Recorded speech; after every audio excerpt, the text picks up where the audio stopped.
हम कहना चाहेंगे इस अस्पताल के बारे में। एक समय हुआ करता था जब यहाँ पे हैजा नाम की बीमारी हुआ करती थी। उस समय में ये हजारों लोगों को स्वास्थ्य लाभ प्रदान की थी और वही अस्पताल आज कोरोना जैसी महामारी में बंद पड़ी है। आखिर इसके लिए जिम्मेवार कौन है, ये सवाल तो पूछना बनता है हमारे माननीय मंगल पांडे जी से, जो स्वास्थ्य मंत्री हैं, और संग में उनसे अश्विनी चौबे जी से, जिन्होंने यहाँ पे आके एक बार अपने खुद अभिभाषण में हम बिहार सरकार की लापरवाही समझ रहे हैं। इसमें बिहार सरकार को अगर नए अस्पताल नहीं निर्माण करवा पाए ये लोग, तो कम से कम जो पुराने अस्पताल, जो पुराने धरोहर है, उसको जो कम से कम सिंचित करके उसको उसमें ज़्यादा व्यवस्था होनी चाहिए, उसका इंतजाम करना चाहिए इन लोगों को।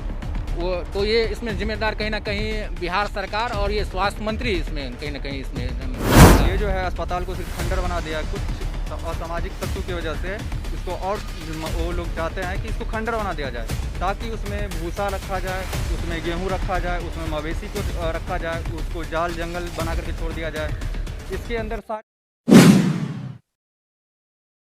नमस्कार दोस्तों, जिस वक्त पूरे देश को अस्पताल की ज़रूरत है, एम्बुलेंस की ज़रूरत है, डॉक्टरों की ज़रूरत है, उस वक्त एक अस्पताल ऐसा भी है जो खंडर बना हुआ है, ताला जड़ा हुआ है और यहाँ पर कोई स्टाफ नज़र नहीं आ रहे हैं। यहाँ पर मौजूद हैं कुछ लोग जो पहले कई सालों से भी आवाज़ उठाते आए और एक बार फिर जब कोरोना काल आया है और ऐसे में जब लोगों की लगातार मृत्यु हो रही है और शहर को छोड़कर अब कोरोना गांव देहातों में अपना कब्जा जमाने लगा है, तो ऐसे में लोगों को चिंता सताने लगी है कहीं कोरोना हमारे अपने को अपने जद में ना ले लें। इसको लेकर जो लोग हैं उनमें यह आक्रोश है कि अगर ये अस्पताल को चालू कर दिया जाए तो हो सकता है कि यहाँ पर किसी की जान जाने वाली हो वो बच सके, लेकिन प्रशासन इससे बेखबर है, सरकार को इसकी कोई चिंता नहीं है। कि हम लोगों ने इससे पहले भी जो लोकसभा का चुनाव हुआ या उसके बाद में विधानसभा का चुनाव हुआ, हम लोगों ने या हमारे जितने भी साथी थे यहाँ के युवा हैं, उन्होंने एक आवाज़ बुलंद करने का प्रयास किया यहाँ के चुनावी माहौल में। उस समय में अब्दुल वारिस सिद्दीकी जी को भी और संग में गोपाल जी ठाकुर जी को भी रोक के पूछा गया था,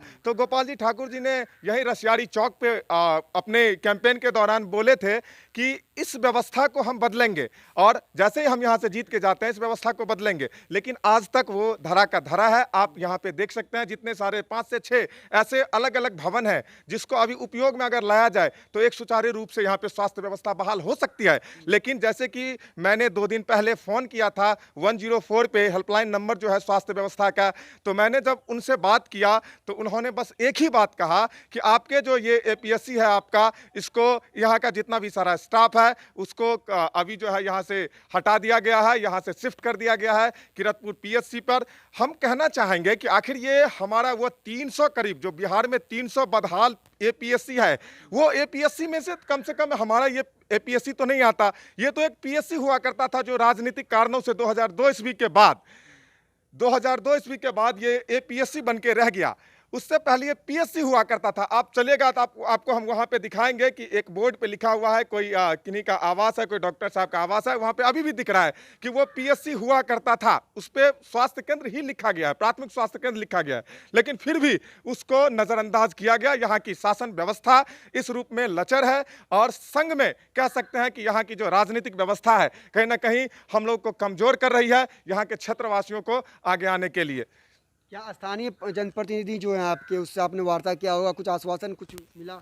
देखिए, जैसे कि हम कहना चाहेंगे कि अभी जो वर्तमान में यहाँ की विधायिका है, गौरा बोराम की जो विधायिका है स्वर्णा सिंह जी, उनके द्वारा वो भी आश्वासन ही दे रहे हैं। लेकिन ये आश्वासन से कब तक? आखिर आप भी देख रहे हैं हम लोग 3 से 4 सालों से निरंतर प्रयास कर रहे हैं कि हमारा जो ये APSC है, पहले तो वो बदहाल जो अवस्था है उसको PSC में कन्वर्ट किया जाए और ये PSC की जो व्यवस्था है उसको रेफरल में बदला जाता, कहीं और अच्छे व्यवस्था यहाँ पे होते, उसको APSC भी बनाया गया, उसके बाद APSC को भी बंद कर दिया गया। आखिर ये राजनीतिक साजिश नहीं तो और क्या है। हम कहना चाहेंगे इस अस्पताल के बारे में। एक समय हुआ करता था जब यहाँ पे हैजा नाम की बीमारी हमारे क्षेत्र में होती थी, हुआ करती थी। उस समय में ये हजारों लोगों को स्वास्थ्य लाभ प्रदान की थी और वही अस्पताल आज कोरोना जैसी महामारी में बंद पड़ी है। आखिर इसके लिए जिम्मेवार कौन है, ये सवाल तो पूछना बनता है हमारे माननीय मंगल पांडे जी से, जो स्वास्थ्य मंत्री हैं, और संग में उनसे अश्विनी चौबे जी से, जिन्होंने यहाँ पे आके एक बार अपने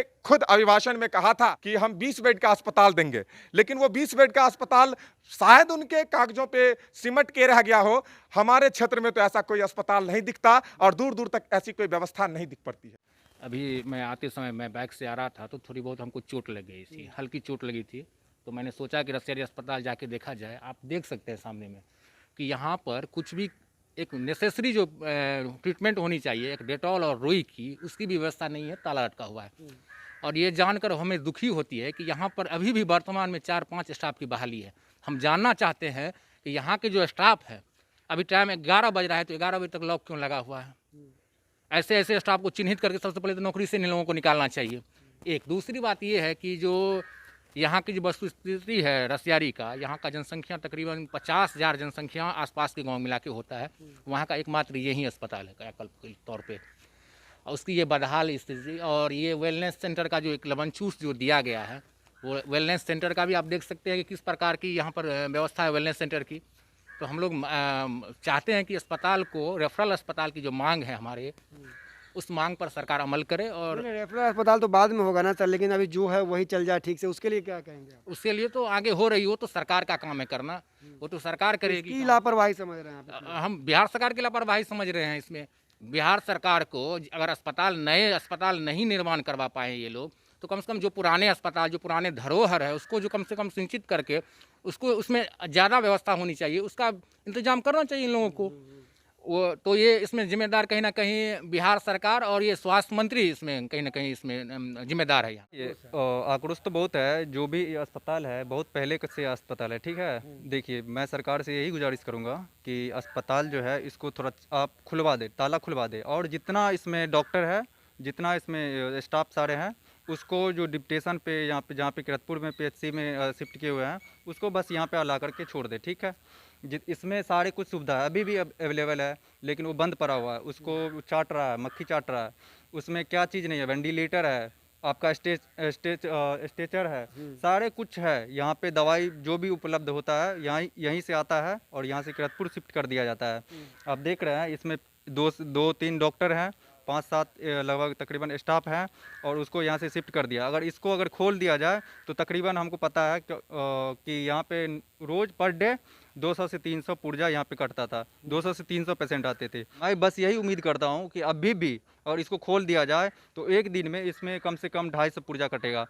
तो 250 पुर्जा जो कटता है वो कहाँ जाता है पेशेंट? या तो दरभंगा जाता है, दरभंगा जाते जाते रास्ते में आप जानते हैं कितना लंबा रूट है, और इस आसपास में कुछ ऐसा सुविधा है नहीं।